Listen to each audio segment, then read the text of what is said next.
Hai sahabat servis, pada kesempatan kali ini saya akan melakukan perbaikan kulkas 2 pintu, yang mana pada kulkas ini di sini untuk di bagian ruang refrigeratornya tidak dingin. Nah, ini buah-buahan juga tidak saya rasakan dingin. Untuk tipenya adalah ini mereknya Hitachi dengan tipe RZ53A GD7. Nah, ini di raknya ini tidak ada rasa dingin saya rasakan. Jadi bisa rusak makanan yang ada di ruang refrigerator. Untuk freezernya ini masih lumayan dingin namun tidak sempurna ya. Mungkin ada masalah di bagian ini. Nah, ini kurang keras maksimal bahan-bahan yang ada.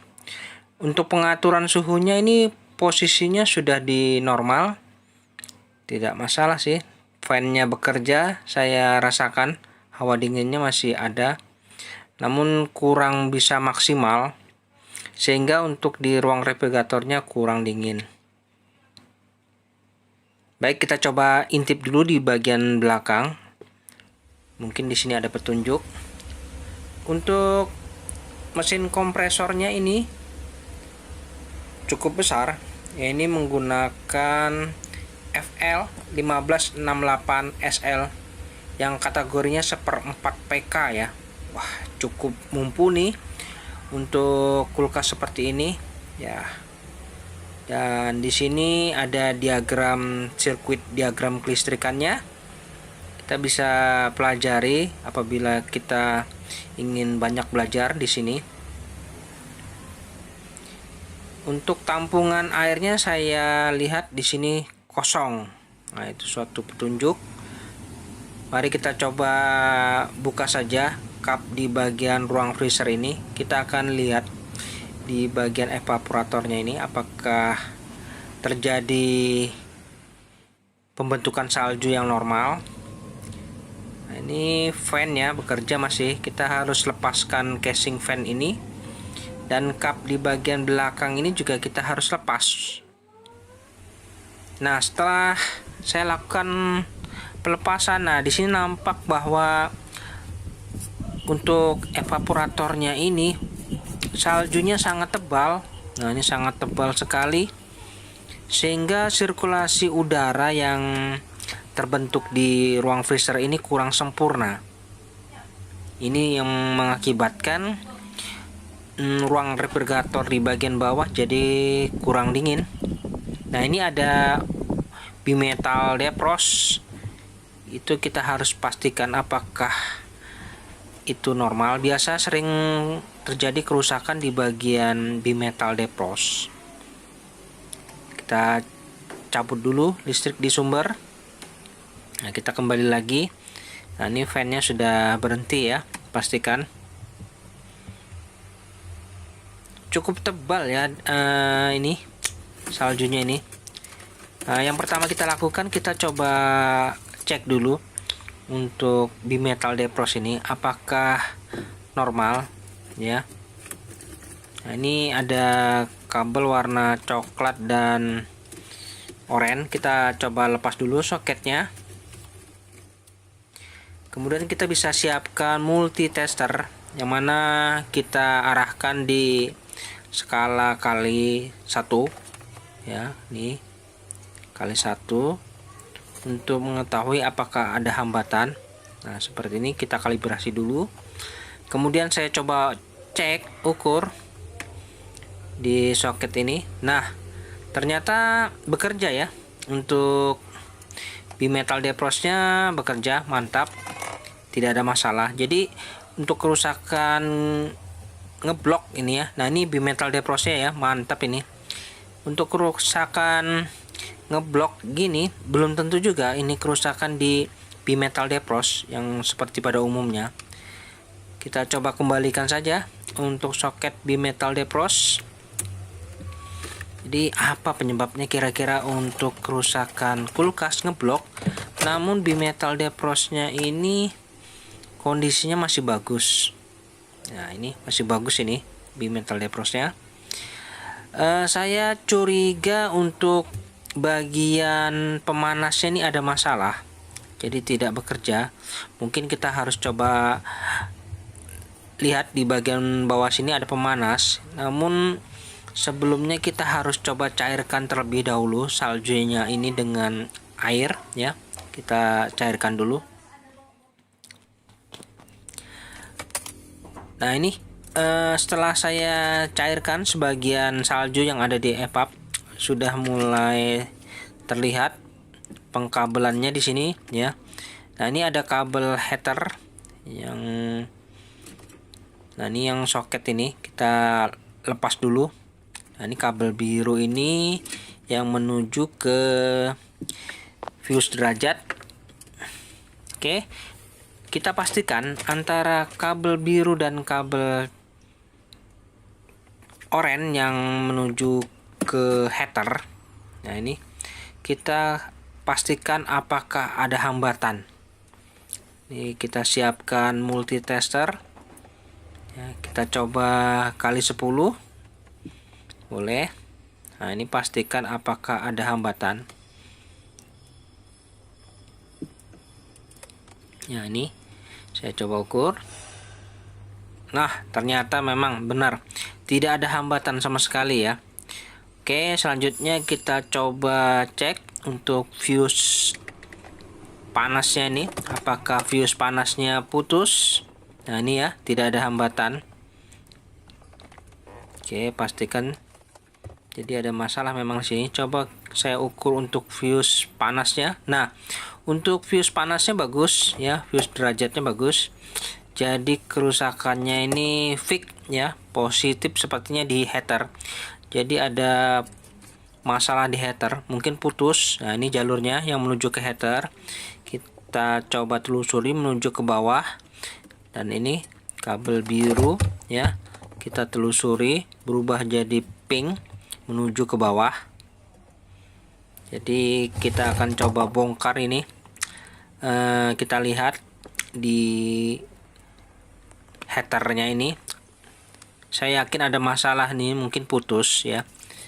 Saya coba cairkan lagi sedikit supaya saya bisa membongkar EPUB ini agar heaternya bisa saya keluarkan. Nah, untuk pembongkaran EPUB ini lakukan secara perlahan-lahan ya, jangan tergesa-gesa karena ini rentan sekali. Nah, ini fuse derajatnya. Oke, di bawah EPUB ini ada heater kaca biasanya. Nah, ini teman-teman, seperti ini heater kacanya ya. Nah, ini saya curigai di sini ada masalah. Namun untuk lebih jelasnya saya keluarkan dulu. Ini soket-soket saya lepas dulu supaya saya bisa melihat jelas kerusakannya.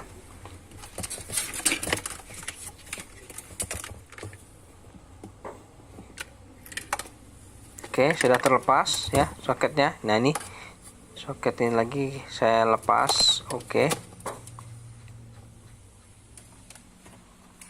Nah, ini saya coba turunkan dulu. Begini bentuk heaternya ya buat teman-teman. Dan heater kaca ini biasanya berfungsi untuk proses pencairan. Nah, coba kita lihat. Kita bisa intip di bagian dalam kacanya ini.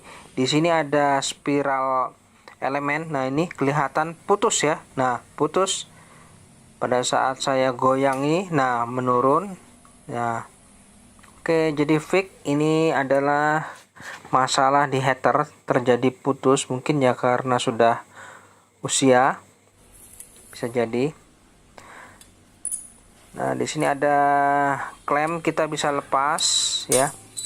Untuk heater kaca ini kita bisa lakukan penyambungan ya, yang putus mungkin ini.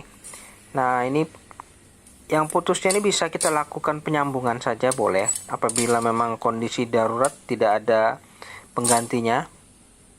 Nah, bisa kita sambung lagi, mungkin ya bisa normal.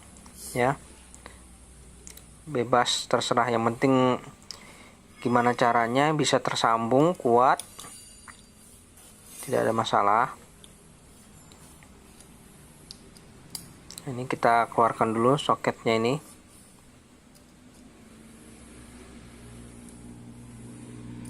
Nah ini ya, jadi untuk kawat elemennya bisa kita sambungkan lagi di sini ya, kita lilit yang kuat, kemudian bisa kita gunakan lagi ya, seperti ini. Namun pada video ini saya tidak melakukan itu ya, saya cenderung menggantinya saja karena saya juga sudah siapkan penggantinya supaya lebih aman lagi, mantap. Jadi saya sudah siapkan header baru ya, mungkin saya langsung lakukan penggantian saja. Namun bagi teman-teman yang tidak memiliki stok, kebetulan bisa dilakukan penyambungan, atau kalau bisa dibelikan saja yang baru, lebih bagus. Nah ini harganya juga terjangkau ya. Nah ini yang lama dan saya lakukan penggantian yang baru. Untuk ukuran panjang sih paling tidak kurang lebih saja, tidak perlu harus sama. Yang penting bisa masuk pada posisinya. Nah selanjutnya saya lakukan proses pengembalian headernya ini pada posisi semula. Nah ini lakukan juga dengan hati-hati ya, jangan tergesa-gesa. Nah ini proses pengembalian header. Kemudian kita bisa coba sambungkan sebagian soket yang menuju ke fuse. Nah ini sudah tersambung ya. Oke, dan untuk pengecekan header itu kita bisa ukur apabila header yang bagus itu memiliki hambatan. Ini saya coba contoh ya.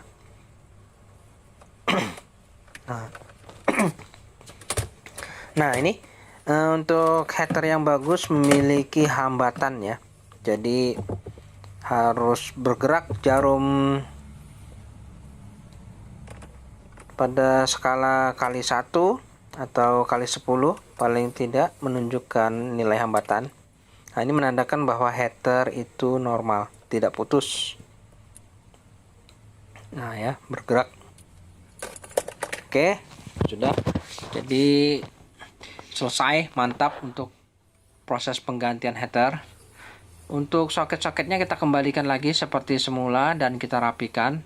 Pastikan kabel tidak mengganggu fan.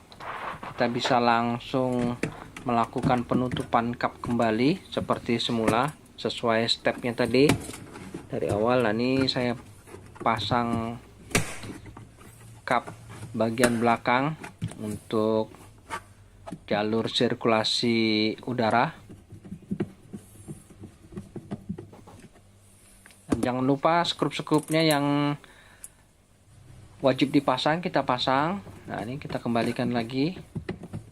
Ini tameng fan-nya. Nah pastikan fan-nya juga lancar berputar, jangan sampai terganjal sesuatu. Nah, kemudian saya pasang kap bagian depan.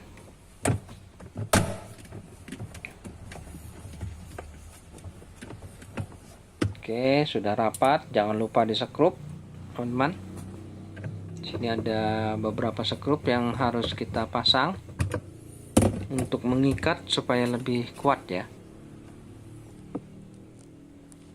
Nah, di sini ada aksesoris juga harus kita pasang. Oke, sudah terpasang semua. Mungkin kita bisa masukkan rak-rak dan bahan-bahan makanan yang ada. Oke, sudah saya rapikan kembali. Sudah, selanjutnya kita akan coba tes running. Kita berikan sumber ya. Oke, sudah saya hidupkan. Kita coba cek untuk fan kondisi, saya rasakan ya normal ya, berputar. Dan di ruang ini lampu sudah menyala. Nah, ini sudah semua sudah ada, dan selanjutnya kita akan coba biarkan sampai beberapa hari, nanti saya cek lagi ya. Baik teman-teman, setelah 5 hari kemudian saya lakukan pengecekan kembali bagaimana kondisi kulkas di saat 5 hari kemudian. Harusnya normal ya kalau yang bagus.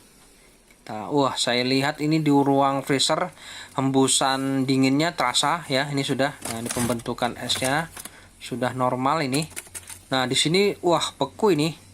Mantap ini.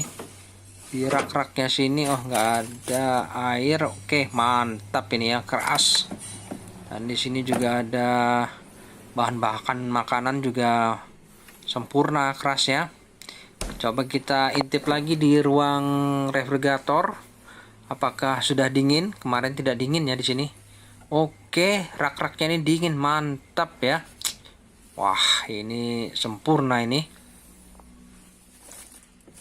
Oke, semuanya sempurna. Dan baiklah teman-teman, sampai di sini dulu perjumpaan video saya, dan kita akan ketemu lagi pada video saya selanjutnya. Sampai jumpa.